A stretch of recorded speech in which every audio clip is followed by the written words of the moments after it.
আমরা আগামীর বাংলাদেশে ইসলাম যেন বিজয়ী হয়, সেটার জন্য আমাদেরকে কর্মী হিসাবে কাজ করতে হবে, ঠিক কি না? হজ করে যাকাত দেয়, কিন্তু তাকে যদি বলা হয় আল্লাহর এই জমিনে আল্লাহর বিধান দিয়া আল্লাহর হুকুমত দিয়ে এই দুনিয়াটা চলুক, সংসদটা চলুক আল্লাহর আইনে, ব্যাংকটা চলুক আল্লাহর আইনে, চুরি করলে চোরের বিধানটা আল্লাহর আইন দিয়ে বাস্তবায়ন হোক, সাথে সাথে বলবে সাইফুল্লাহ ভাইকে তো মনে করছিলাম দলীয় বক্তা না, ইনিও দেখি দল করে। সব বান্দাকে আল্লাহ মাফ করে দেন। দুইটা অপরাধ যদি তারা মুক্ত হতে পারে, এর এক নম্বর, ওই ব্যক্তিরা যদি মুশরিক তথা শিরিকের অপরাধ থেকে মুক্ত হয়, আর দুই নম্বর হচ্ছে ওই মানুষগুলো যদি অন্তর থেকে হিংসা বিদ্বেষ মুক্ত হয়। আমাদের মধ্যে অনেক মানুষ আছে আলহামদুলিল্লাহ মুশরিক নয়, আমরা ইমানের দাবিদার, কিন্তু আমাদের মধ্যে লক্ষ কোটি ইমানদার এখনো রয়ে গেছে যাদের অন্তরটা হিংসা বিদ্বেষ মুক্ত নয়। আছে কিনা ভাই? একজন পীর সাহেবের মুরিদ আর একজন মুরিদ না। পীর সাহেবের মুরিদ মুরিদ আলারে দেখতে পারে না, মুরিদ আবার যেইটা না ওইটারে দেখতে পারে না। আবার আরেকজন মনে করে আমার পীরই খালি হক আর বাকি সব বাতিল। আছে কিনা ভাই? এরা কি অমুসলমানরা ভাবে না মুসলমান? আমার ওস্তাদ আব্দুল্লাহ জাহাঙ্গীর রাহিমাহুল্লাহ বলতেন, বাংলাদেশের মানুষ প্রায় 99% একটা মতে একমত। কি সেইটা? বলে 99% একমত যে সবাই জাহান্নামে যাবে। বলে স্যার এটা আবার কেমনি, কি আপনি কোত্থেকে এই প্রেডিকশন দিলেন? বলে দেখো না, ও বলে আমার পীর হক, আমরাই জান্নাতি দল, বাকি সব। বললাম না, ওরা আবার বলে আমরাই হক বাকি সব। এখন সবাই মিলে তো বাকি সবের তালিকায় ফেলছে, ফালায় তো সবাই মিলে একটা সিদ্ধান্তে আসছে যে জান্নাতে কয়েকজন গেল, বাকি সব জাহান্নামী, তাই না? এই অন্তর নিয়ে, এইরকম বিদ্বেষযুক্ত অন্তর নিয়ে আল্লাহর সামনে দাঁড়ানো যাবে না। এই জন্য কোরআনের হালাকায়, কোরআনের ময়দানে আমরা যারা আসবো, প্রথম আমাদের দিলের মধ্যে এই তামান্না রাখতে হবে, আমি আমার কোন মুসলমান ভাইকে জাহান্নামে পাঠাই আমার কোনো লাভ নাই। আমি তার জাহান্নামে যাওয়ার অজুহাত খুঁজবো না, বরং আমি জান্নাতে যাওয়ার তার কারণ খুঁজবো, আমার ভাইকে জান্নাতে নেওয়ার জন্য চেষ্টা করবো, ঠিক কি না? আজকের বাংলাদেশে আমরা যেখানে যাই, মানুষ আমাদের কাছে একটাই কথা জিজ্ঞাসা করে, হুজুর ওলামায়ে কেরাম কি সবাই এক জায়গায় আসবে? সব ইসলামী দল কি এক প্ল্যাটফর্মে আসবে? আমরা কি সবাই মিলে ইসলামের পক্ষে টোটাফাটা ভুল ভ্রান্তি দূর করে একসাথে চলতে পারবো? মানুষ বড় আশা করে আমাদের দিকে তাকায় আছে, অথচ আমরা যারা ইসলামকে লালন করি, আমরা এখন পর্যন্ত মানুষের কাছে আশার বার্তাটা দিতে পারছি না, ঠিক কিনা? এই জন্য আসেন না, আমরা আমাদের সীমিত দলভেদ, মতভেদ, তরিকাভেদ, গোষ্ঠীভেদ, এইগুলাকে আমরা উপেক্ষা করে ইসলামকে আমরা সর্বোচ্চ জায়গায় প্রায়োরিটি দিয়ে টোটা ফাটা ভুল ভ্রান্তি, ইখতিলাফি ফুরুই, এইগুলা বাদ দিয়ে আমরা আগামীর বাংলাদেশে ইসলাম যেন বিজয়ী হয়, সেটার জন্য আমাদেরকে কর্মী হিসাবে কাজ করতে হবে, ঠিক কিনা? প্রিয় ভাইয়েরা, আল্লাহ আমাদেরকে সেই দিকে যাওয়ার মতো তৌফিক দান করেন, বলেন আল্লাহুম্মা আমিন। প্রিয় ভাইয়েরা, এই দুনিয়ার জীবন যখন শেষ হবে, এই দুনিয়ার জীবন শেষ হওয়ার পরে আমাদেরকে আল্লাহর সামনে একদিন দাঁড়াতেই হবে, ঠিক কিনা? কথা বুঝলে বলেন, আমাদেরকে আল্লাহর সামনে দাঁড়াতে হবে কিনা? ও ভাই, আমি বললেও হবে, না বললেও হবে। আমি অনেক সময় বলি, নাস্তিকরা কোরআন নিয়ে কথা বলে, নাস্তিকরা কোরআনের বিপক্ষে নানান ডায়লগ দেয়। আমি বলি ভাই, নাস্তিকদেরকে বাদ দাও, এদেরকে ধরার কোনো আইটেমের মধ্যে ওরা পড়ে না। বলে কেন ধরার আইটেমের মধ্যে পড়ে না? কেন ধরার আইটেমের মধ্যে পড়ে না? এই জন্য, কোন নাস্তিকের বাপের বেটার যদি হিম্মত থাকে, আমি বলি পুরা কোরআনের সাথে তোমার চ্যালেঞ্জ লাগবে না, তুমি একটা আয়াতের সাথে চ্যালেঞ্জ করে জিতে আসো, তারপরে বাকি কথা তোমার সাথে। বলে কি আয়াত? আল্লাহ কোরআনে বলছেন, কুল্লু নাফসিন যায়িকাতুল মাউত, এই দুনিয়াতে আত্মা আছে যার, মরণ আছে তার। বেটা, তোর কোরআন অস্বীকার করা লাগবে না, কোরআনের একটা আয়াত অস্বীকার করে 200 বছর বাইচে দেখা। তুই একটা আয়াত অস্বীকার করতে পারিস না, তোর সাথে আমার আলাপ কিসের, ঠিক কিনা? অতএব কোরআনের জায়গায় ঠিক আছে। কোরআনুল কারীমের ব্যাপারে আল্লাহ বলছেন, আল্লাহ রাব্বুল আলামিন ঘোষণা দিয়েছেন ওই কোরআনের ভিতরে, লা ইয়াতিহিল বাতিলু মিন বাইনি ইয়াদাইহি ওয়ালা মিন খালফি। আল্লাহ বলছেন, আমি চ্যালেঞ্জ দিলাম, ওই কোরআনের সামনে পিছনে কোনো দিক দিয়ে কোনো বাতিল ঢুকতে পারবে না। কোরআন আল্লাহর পক্ষ থেকে সংরক্ষিত। কিন্তু যেই কোরআন ওয়ালা বলে আমি দাবি করতেছি, আমার ভিতরেই বাতিল ঢুকেছে, আমার ভিতরেই শয়তানি ঢুকেছে, আমার ভিতরে ভিতরে দুষ্টামি ঢুকেছে, আমার ভিতরে হিংসা ঢুকেছে। আসন্ন শবে বরাত, আমরা যেটাকে বলতেছি লাইলাতুন নিসফু মিনাশ শাবান, এই শাবানের রাত থেকে আমাদেরকে আল্লাহর কাছ থেকে পরিষ্কার সিদ্ধান্তে পঙ্কিল হতে হবে। শিরিক করব না, হিংসা বিদ্বেষ অন্তরে আর রাখবো না। রাজি আছেন? রাজি আছেন? আল্লাহ রাব্বুল আলামিন বলছেন, যদি আমরা রাজি না হই আল্লাহ রাব্বুল আলামিনের কাছে একদিন দাঁড়ানো লাগবে।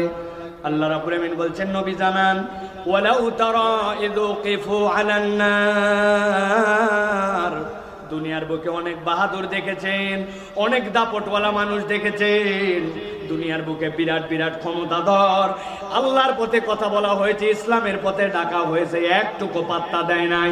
উল্টারও ইসলাম বিদ্বেষ অন্তরে লালন করত, উপরে উপরে মুসলমান পরিচয় দিত, ফজরের নামাজের পরে যাই নামাজ খুঁজত, রাত্রেবেলা 70 রাকাত তাহাজ্জুদ পড়তো, কিন্তু আলেম ওলামাকে মিথ্যা মামলা দিয়ে ফাঁসি দিতে তাদের হাত কাঁপে নাই। ছিল কিনা?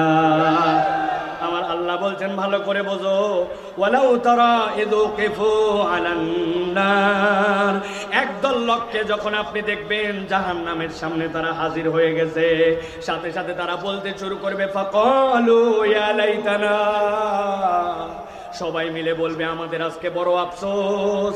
জিজ্ঞাসা করবে, তোমাদের আফসোস কি? তোমাদের যা কর্মফল সেই অনুযায়ী তো তোমাদের আজকে ফলাফল পেয়ে গেছো। সাথে সাথে তারা বলতে শুরু করবে, নুরাদ্দু ওয়ালা নুকাযযিবা বিআয়াতি রাব্বিনা, আমাদেরকে একটা সুযোগ দেওয়া হোক, আমরা আবার একটু দুনিয়ায় ফেরত যেতে চাই। ফেরেশতারা জিজ্ঞাসা করবে, এই ব্যাককল, দুনিয়ার থেকেই তো এখানে আসছিস, আবার কেন দুনিয়ায় যেতে চাস? সাথে সাথে তারা বলতে শুরু করবে, ওয়ালা নুকাযযিবা বিআয়াতি রাব্বিনা ওয়া নাকুনা মিনাল মুমিনিন, দুনিয়ায় আমাদের একটা মিস্টেক ছিল, আল্লাহর আয়াতের ব্যাপারে শতবার বলা হয়েছিল, আল্লাহর আয়াত মেনে নাও, মেনে নাও, ওই দিন আমরা আল্লাহর আয়াত মানি নাই।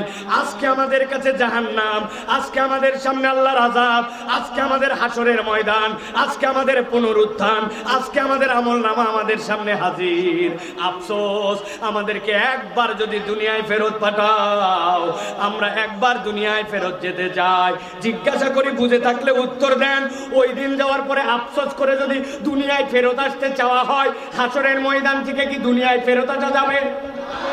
যারা বললেন না যাবে, আল্লাহ রাব্বুল আমিন বলছেন, তোমরা কেন দুনিয়ায় ফেরত যেতে চাও? সাথে সাথে তারা বলবে, রব্বানা বসরনা ওয়া সামি'না ফারজি'না না'মাল সালিহা ইন্না মুকিনুন। এই রব, আমরা আযাব দেখে ফেলছি, শাস্তি আমাদের চোখের সামনে, সবগুলা তুমি যা বলেছিলে সব সত্য প্রমাণ হয়ে গেছে। রব্বুল আমিন, আমাদেরকে একবার দুনিয়ায় ফেরত পাঠাও, আমরা আল্লাহর আয়াতের অস্বীকারী হব না, আমরা পাক্কা ঈমানদার হব, না'মাল সালিহা, সাথে সাথে ওয়াদা করতেছি দুনিয়ায় যাওয়ার পরে হেব্বি ভালো কাজ করব। কি করবে? অনেক ভালো কাজ করবে, আল্লাহর আয়াত অস্বীকার করবে না, আর ঈমানদার হবে। তার মানে বোঝা যায় কিয়ামতের দিনে একদল লোক আল্লাহর আযাব দেখার পরে এই 3টা কারণে আল্লাহর কাছে তারা আফসোস করবে। এর দ্বারা প্রমাণিত হয়, দুনিয়ার থেকে ওই বান্দারা হাসরের ময়দানে যদি যাওয়ার বিশ্বাস রাখে, তাহলে আল্লাহর আয়াত যেইটা আছে সে মেনে নিবে, দুনিয়ার বুকে সে নেক কর্ম করবে, আর দুনিয়ার বুকে ঈমানটা সে বিশুদ্ধ করে তবেই আল্লাহর কাছে যাওয়ার প্রস্তুতি নিবে। নচেত ওই দিন যাওয়ার পরে আমাদেরকে আফসোস করা লাগবে। এখন একটা পয়েন্ট এখানে বলে আমি আমার মূল কথায় যাব, সেটা হচ্ছে, ওরা বলবে আল্লাহর কাছে, ওয়ালা নুকাযযিবা বিআয়াতি রাব্বিনা, আল্লাহ, আমরা তোমার কোন আয়াত আর অস্বীকারী হব না। আমি এখানে আপনাদের কাছে জিজ্ঞাসা করতে চাই, বুঝে কথা উত্তর দিবেন। আমাদের এখানে একজনও এমন কেউ কি আমরা আছি যে আমরা আল্লাহর আয়াত অস্বীকার করি? আরেকটুখানি আপনাদের কাছে সরব উত্তর চাই, জোরে না, কিন্তু ঠোঁটটা নড়ায় জানাতে হবে, আমরা কি আল্লাহর আয়াত অস্বীকারী? বলছি আমরা আল্লাহর আয়াত অস্বীকারী না, কিন্তু আমরা যদি একটুখানি আমাদের প্র্যাকটিক্যাল লাইফ দেখি, তাহলে আমরা দেখব আমরা প্রত্যেকেই কম বেশি আল্লাহর আয়াতের নানান দিক দিয়া অস্বীকারী। আছে কি না? নামাজ পছন্দ করে, রোজা পছন্দ করে, হজ পছন্দ করে, কিন্তু যাকাত দেয় না। যাকাত দেয়, ওষুধ দেয় না। বলে ভাই আল্লাহ রাব্বুল আলামিন বিধান করেছেন, কারো যদি 680 কেজি ফসল উৎপাদন হয় আর ওই ফসলটা যদি তার সেচ দিয়ে সার দিয়ে নিজের টাকা খরচ করে হয়, তাহলে প্রতি 20 মনে 1 মন আল্লাহর জন্য দিতে হবে।